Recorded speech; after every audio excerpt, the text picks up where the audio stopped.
Hello students, welcome again बेटा। और आज की वीडियो में हम डिस्कस करेंगे वर्कशीट नंबर 7 4 क्लास 8 की वर्कशीट है, सोशल साइंस की worksheet, social and political life से। और आज की जो वर्कशीट है इसका टॉपिक क्या है, what is constitution.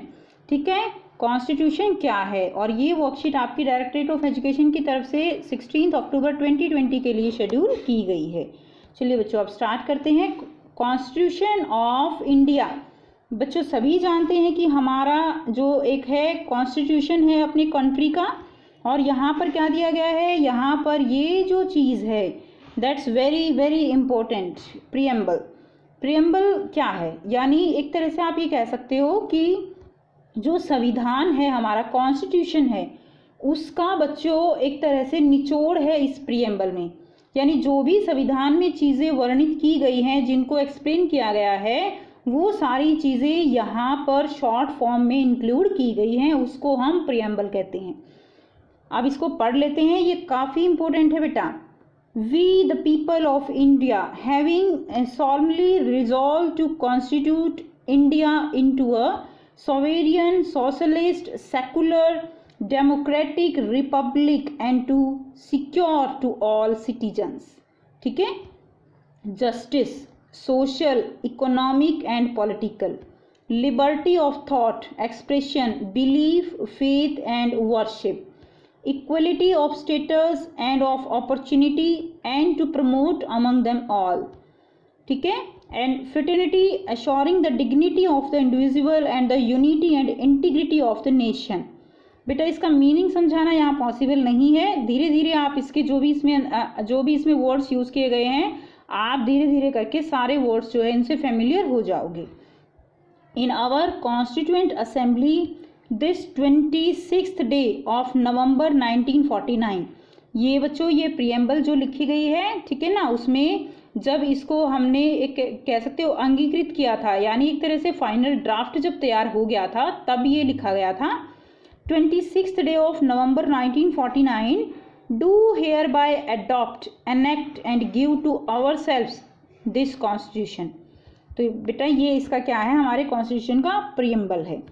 Dear children, some rules and regulations are made to run the school smoothly which you follow। तो बच्चों हम सब जो है कुछ रूल्स कुछ रेगुलेशंस के साथ बंधे हुए होते हैं। चाहे आप घर की बात करो, घर में भी कुछ रूल्स होते हैं जिनके अकॉर्डिंग हम काम करते हैं। स्कूल में भी एक समय होता है जब आप आते हो, एक समय है जब आप जा रहे हो, आपके जो क्लासेस लगती है उसका एक टाइम है। हर कुछ रूल्स हैं, रेगुलेशंस हैं for teachers also, for you also, जिसके अकॉर्डिंग हमें काम करना पड़ता है, हम उनको फॉलो करते हैं। Similarly the rules laws collected as a document, okay, जो रूल्स हैं उनको एक कलेक्ट करके एक डॉक्यूमेंट बना दिया गया है to make any country run, जिससे कि पूरा कंट्री जो है उसको रेगुलेट किया जा सके, उसको गवर्न किया जा सके, ठीक है, लीगली, इलीगली नहीं है, लीगली, ठीक है, and smoothly are called constitution.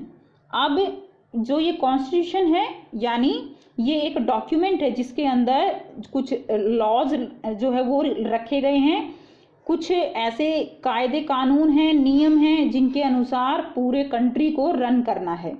In other words the constitution is a set of fundamental principles. ये क्या है बेटा, सेट है हमारे फंडामेंटल प्रिंसिपल्स का, और establish presidents which helps to run a state और organisation.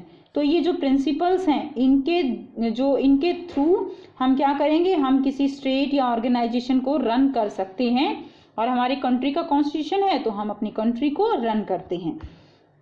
It is a fundamental law of any country. ये क्या है बेटा, फंडामेंटल लॉ है, यानी एक तरह का बेस है किसी भी कंट्री का, that determine the outline and main function of various organs of government, जिसके अंदर जो गवर्नमेंट जो है कैसे काम करेगी, कैसे उसके जो है क्या क्या उसके आप कह सकते हो उसके लिए रूल्स डिसाइड किए गए हैं, और उन रूल्स को फॉलो करते हुए जो है जो कंट्री है वो डिसीजन लेता है, और जो पब्लिक है उसके ऊपर अप्लाई होते हैं। इसी तरह हमारी जो कुछ ड्यूटीज़ हैं, हमारे कुछ राइट्स हैं, वो भी इसके अंदर मेंशन किए गए हैं, जिनका अगर कोई आप कह सकते हो अगर कोई एक्सप्लॉइट करता है हमें, तो हम भी अपनी बात उन्हीं कॉन्स्टिट्यूशन लॉज के अकॉर्डिंग गवर्नमेंट के सामने रखते हैं।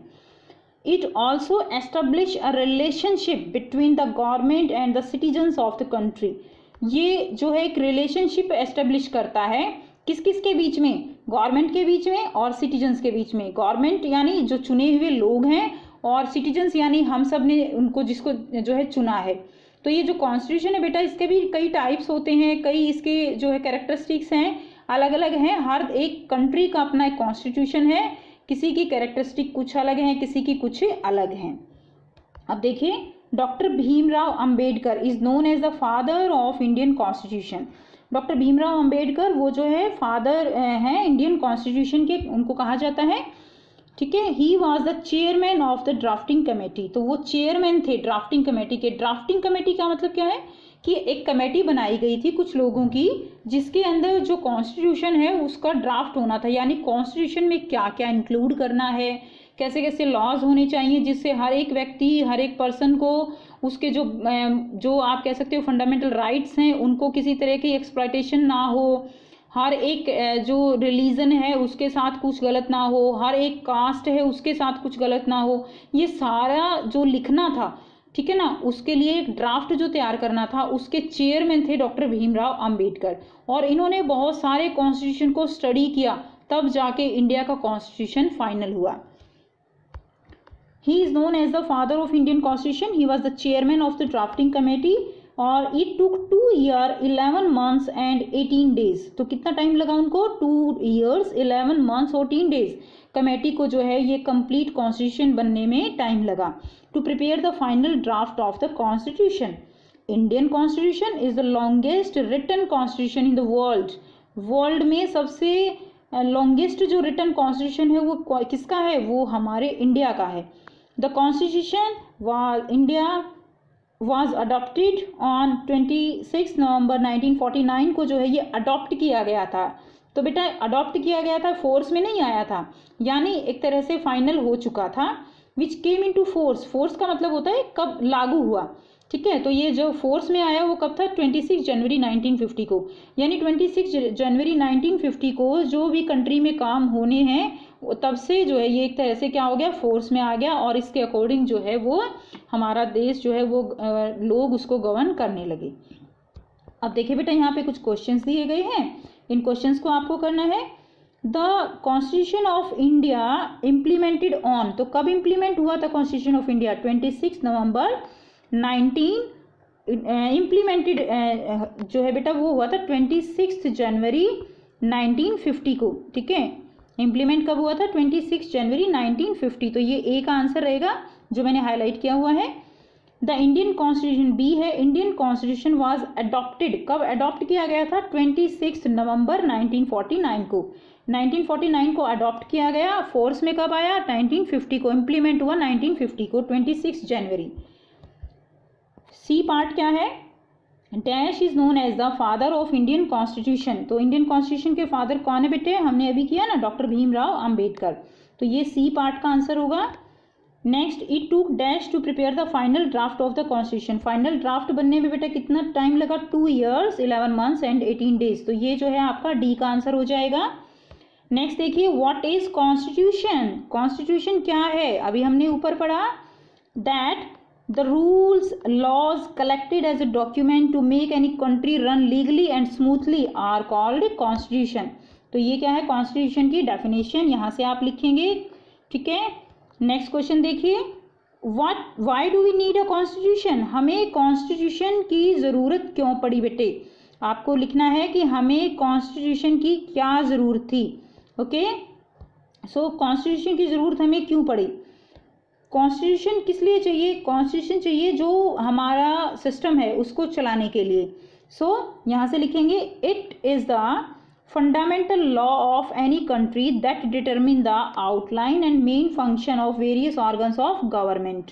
It also establish a relationship between the government and the citizens of the country. तो ये आंसर आप लिखेंगे। इसलिए हमें जो है क्या पड़ी, इसकी ज़रूरत पड़ी एक रिलेशनशिप एस्टेब्लिश करने के लिए गवर्नमेंट और citizens of the country. Okay, और ये एक फंडामेंटल लॉ है जिसमें मेन फंक्शंस होते हैं कि गवर्नमेंट कैसे काम करेगी। ये थी बच्चों आपकी आज की वर्कशीट। आई होप बेटा आपको वर्कशीट क्लियर है। कोई भी प्रॉब्लम है तो आप कमेंट करके पूछ सकते हैं। और वीडियो अच्छी लगी तो लाइक शेयर जरूर कीजिए, चैनल को सब्सक्राइब करना मत भूलिए। And thanks for watching. Have a nice day.